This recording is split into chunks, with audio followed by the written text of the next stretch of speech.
Njombe Net Event 2026, Tumaini lenye baraka. Karibuni katika kipindi cha familia. Hakikisha haujakaa peke yako. Hakikisha uko na mtu ambaye unaweza kuzungumza naye. Mada yetu ya leo inasema maana ya ndoa, the meaning of marriage. Somo hili tunakwenda kuzungumza na wale ambao wako kwenye ndoa tayari, wale ambao hawako kwenye ndoa, na wale ambao wamekwisha kukata tamaa kuingia kwenye ndoa. Maana ya ndoa. Ndoa ni nini?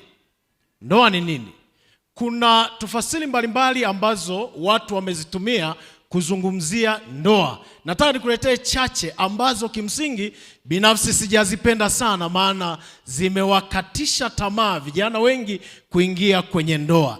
Maana ya kwanza, mwandishi mmoja akasema, ndoa ni mfumo unaounganisha mtu ambaye hapendi kulala dirisha likiwa wazi na mwingine hapendi kulala dirisha limefungwa. Watu wawili, mmoja hapendi kulala dirisha likiwa wazi, mwingine hapendi kulala dirisha likiwa limefungwa. Mpaka hapo hii definition inatutengenezea mgogoro. Wa pili anasema ndoa ni muunganiko wa watu wawili walioshindikana kuishi na wazazi wao. Kwa hiyo unakwenda kuchukua mtu ambaye tayari kwao alishakataliwa. Watatu akasema ndoa ni kualika umati wa watu waje watazame unavyojichimbia kaburi mwenyewe, tena kwa gharama kubwa. Mwingine akasema ndoa ni muunganiko wa wapumbavu wawili waliojitoa mhanga. Sasa niseme muulize wa kwako, mliunganikaje? Sasa nimegundua kuna changanyikeni. Kuna misemo kadhaa ambayo imetumiwa na watu kukatisha tamaa watu kuingia kwenye ndoa. Vijana muisikilize vizuri, hii itawasaidia sana, kwa sababu wengi wameogopa sana kuingia kwenye ndoa, na hatimaye katika ulimwengu wetu leo tumekuwa na kitu kinaitwa ndoa za muda, cohabitation. Wanakuwa na ndoa za mkataba. Lakini utufuatilie katika mikutano yetu gundua kwamba ndoa ni kitu kinachowezekana na wala sio dude kubwa linalotisha. Ndoa ni kitu cha pekee chenye furaha na amani. Kuna misemo michache nikupitishe. Mmoja akasema ndoa ni gereza, msemo mbaya kabisa. Mwingine akasema ndoa huwa ndoto za mtu. Si hata wewe unajua ulivyoingia kwenye ndoa unasema nataka mtu fulani hivi ambaye nitakuwa natoka naye, naenda bichi, tunaogelea. Kule uliko mumeogelea mara ngapi bichi? Ndoa huishia katika maumivu. Ndoa, wengine wasema wanaume huteseka sana katika ndoa, na mwingine akasema ndoa ni mateso yaliyohalalishwa. Mwingine akasema ndoa ni mwisho wa furaha yako. Wako watu waliingia kwenye ndoa wana sauti ya kuimba kisima, wanasema haleluya. Leo ziko wapi zile sauti? Bora kubaki peke yako kuliko kuoana na mtu asiye sahihi. Misemo ni mingi sana, lakini niache hiyo michache. Ndoa hubadili watu kuwa wabaya sana. Yaani mtu alikuwa mwema, anapoingia kwenye ndoa anakuwa mbaya sana. Hasa hili wamama mlisikiliza vizuri, maana baadaye tutazungumza sana. Kuna wamama waliingia kwenye ndoa ni wazuri, wana roho nzuri, wanazungumza vizuri, wana huruma, wana uwezo wa kupetipeti watoto, lakini leo wamekuwa ni magaidi wa kujitegemea. Kwamba ndoa hubadili watu kutoka kuwa wema na kuwafanya kuwa wabaya sana. Ndoa nzuri haijawahi kuwepo duniani. Halafu wa mwisho akasema ndoa huondoa uhuru wa mtu. Na ni kweli ukiingia kwenye ndoa kuna kauhuru kanapotea. Unatoka zako unaenda mjini, una shilingi 10,000, ukirudi haipo, lazima utoe mahesabu ya kutosha. Lakini wale ambao wako single ni ufalme wa kujitawala. Sasa maana sahihi ya ndoa ni nini? Sikiliza maneno haya. Ndoa ni muunganiko halali wa mwanamume na mwanamke waliokubaliana kuishi pamoja kama mume na mke. Pigia mstari hayo maneno mawili. Ni mwanamume na mwanamke. Wazazi mlioko mahali hapa, hili neno msilipuuzie.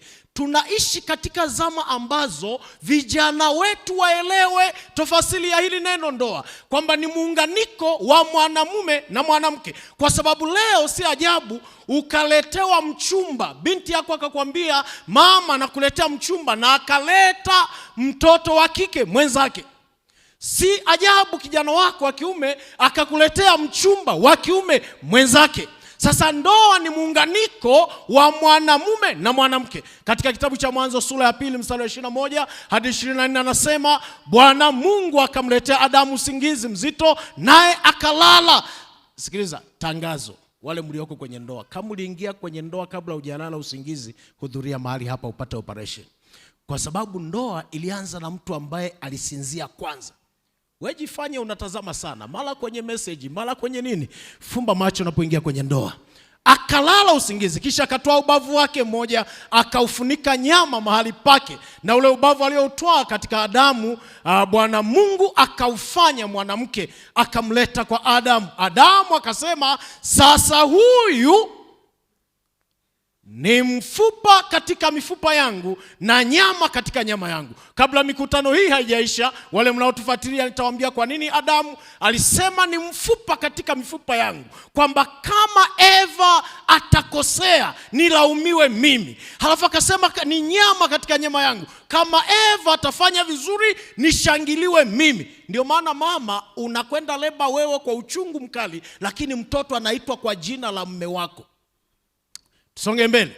Sasa haya maneno anasema ni muunganiko wa mwanamume na mwanamke. Leo nataka niazungumzie hapo hayo tu maneno mawili.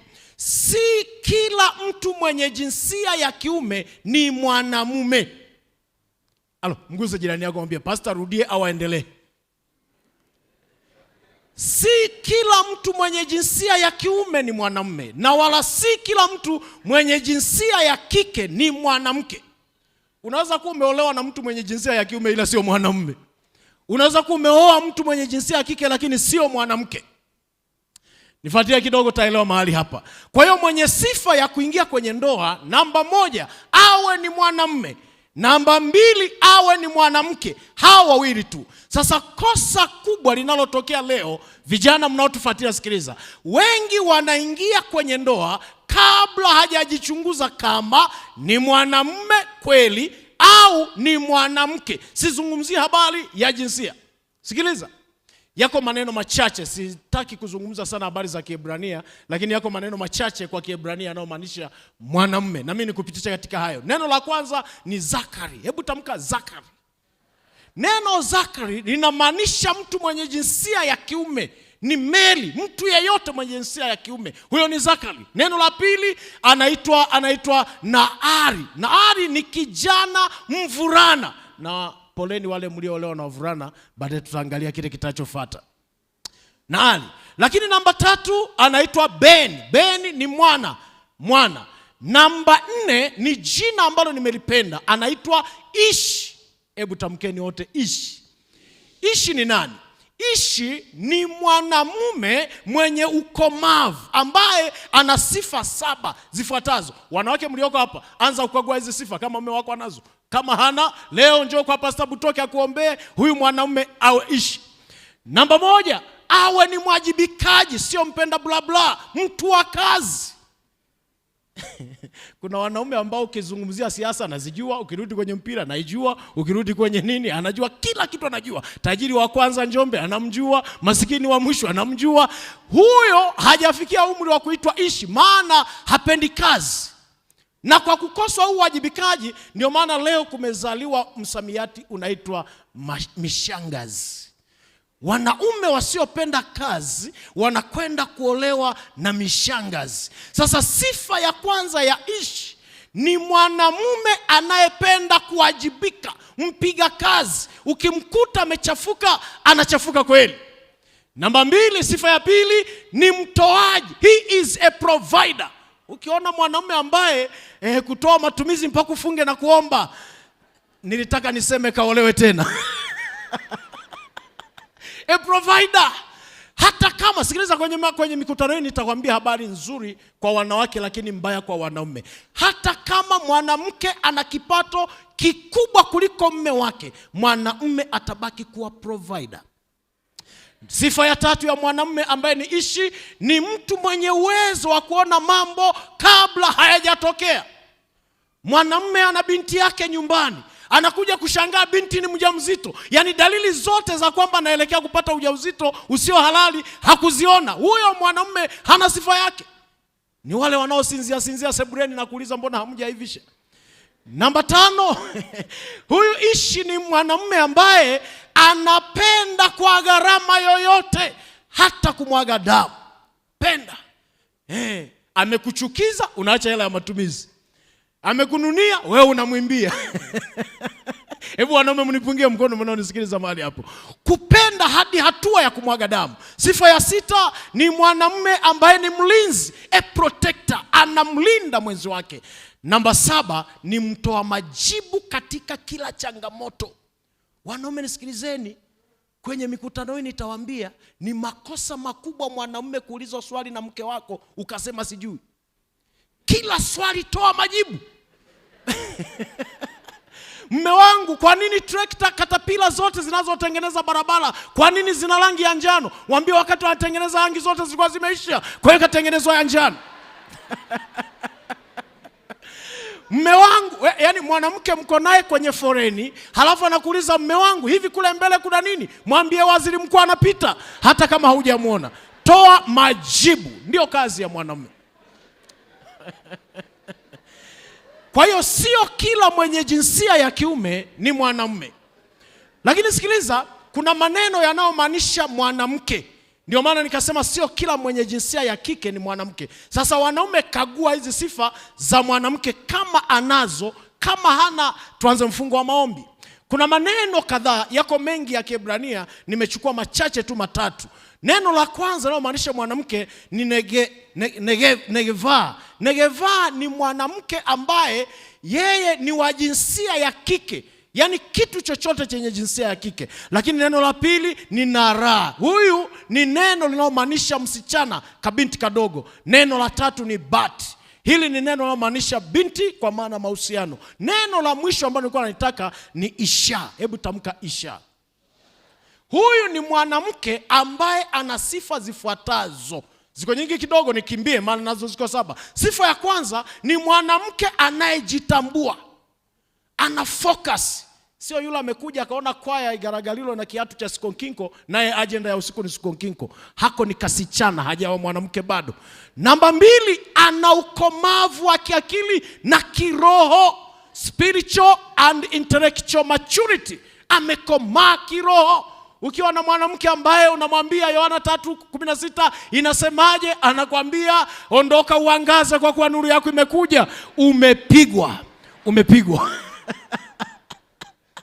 Spiritual and intellectual maturity, aliyekomaa kiroho na kimwili. Mwanamke jasiri ambaye hawezi kulizwa na message ya kahaba mmoja. Ukiona mwanamke anaona message kwenye simu ya mwanamume, analia na mtandio mkononi, kaliolewa kakiwa kabinti.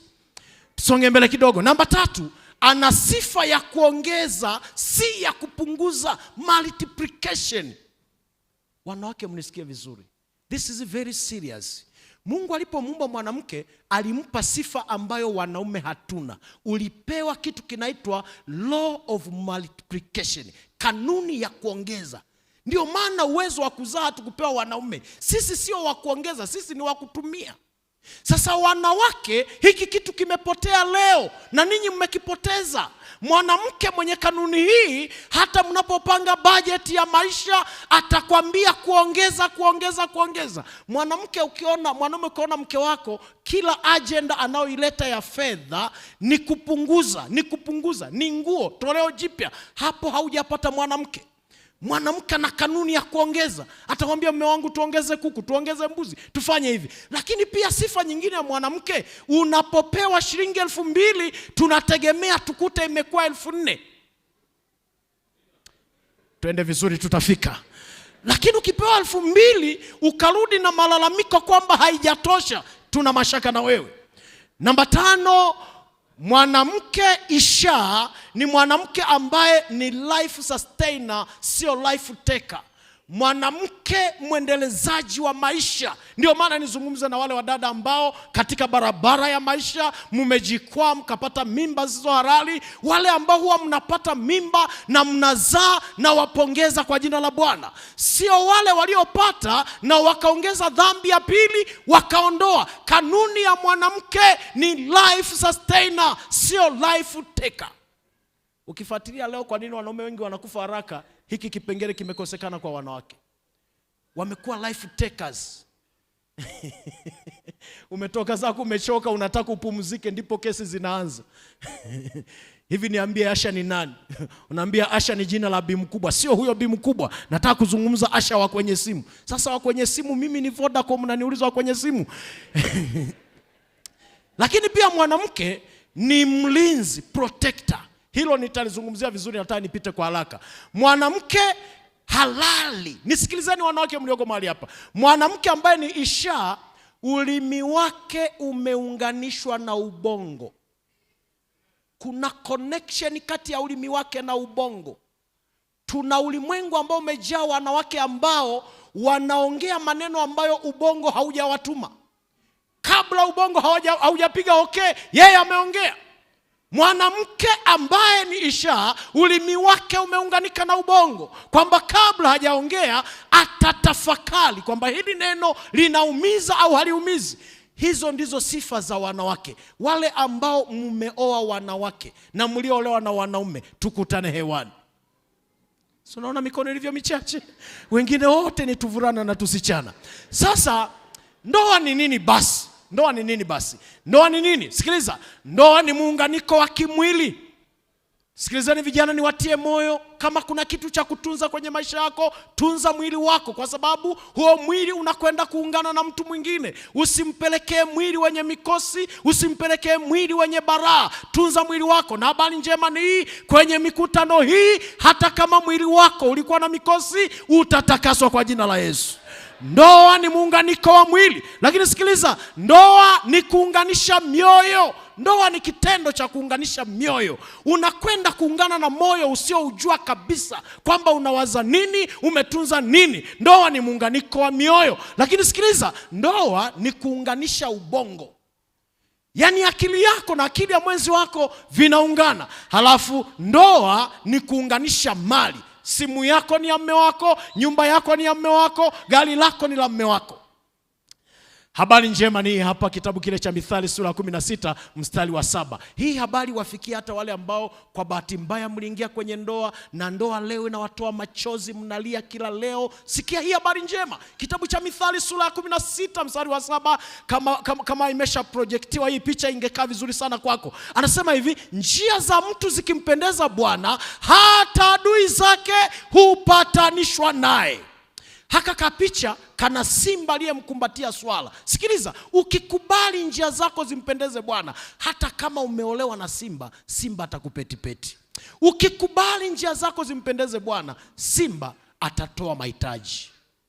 Ndoa ni nini? Hii ni sehemu ya kwanza. Karibuni sehemu ya pili.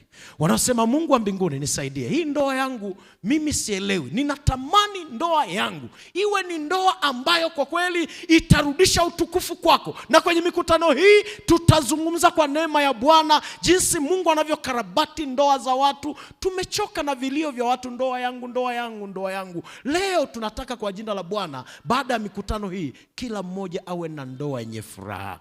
Kama ndilo tumaini lako, nyosha mkono wako nikiomba. Baba yetu na Mungu wetu wa mbinguni, vijana wengi wameogopa kuingia kwenye ndoa, wakidhani ndoa ni gereza, ndoa ni mauti, kama walivyodanganywa. Kwenye mikutano hii tunawatangazia ndoa ni taasisi yenye furaha, waingie, lakini wakifuata masharti yake. Na kwa sababu hiyo, ndoa zilizojaa maumivu na kilio, Mungu wa mbinguni zitengeneze. Utukufu ni wako tangu sasa na hata milele, kwa jina la Yesu Kristo, amen. Bwana awabariki sana.